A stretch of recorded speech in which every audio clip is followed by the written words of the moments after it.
Social मीडियावर सध्या एक थरकाप उडवणारा व्हिडिओ व्हायरल होतोय। यामध्ये एका तरुणीवर अत्याचार करून तिला चालत्या कारमधून बाहेर फेकल्याचा दावा केला जातोय। हा व्हिडिओ फरीदाबाद मधला असल्याच्या चर्चेने भीतीचं वातावरण निर्माण झालंय। मात्र या व्हिडिओ मागचं सत्य काही वेगळंच समोर येत आहे। व्हिडिओमध्ये दिसतंय की एका चालत्या कारमधून एका मुलीला निर्दयीपणे बाहेर फेकलं गेलं। तिला गंभीर दुखापत झाल्याचं आणि तिला डोक्याला मार लागल्याचा सुद्धा या व्हिडिओमध्ये दिसतंय।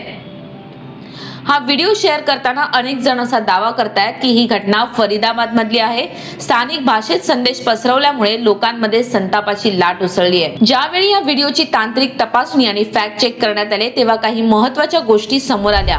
प्राथमिक तपासात असं दिसून आलं की प्राथमिक अंदाजानुसार हा व्हिडिओ भारताचा नसून परदेशातल्या लॅटिन अमेरिका, मेक्सिको किंवा ब्राझील मधला असू शकतो। व्हिडिओला परदेशातील कनेक्शन असण्याचं सांगण्यात येत आहे। कारची नंबर प्लेट, रस्त्यावरील फलक आणि पेहराव पाहिल्यास ही घटना भारतीय वाटत नाही।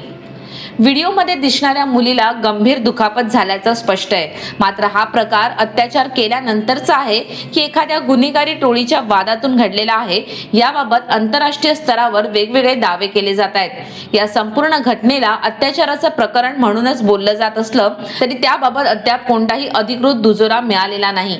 सोशल मीडियाच्या युगात एखादा व्हिडिओ क्षणार्धात वणव्यासारखा पसरतो, पण सोशल मीडियाच्या युगात एखादी माहिती किंवा व्हिडिओ शेअर करण्यापूर्वी त्याची सत्यता पडताळणे अत्यंत आवश्यक आहे। Bureau report, LS Marathi.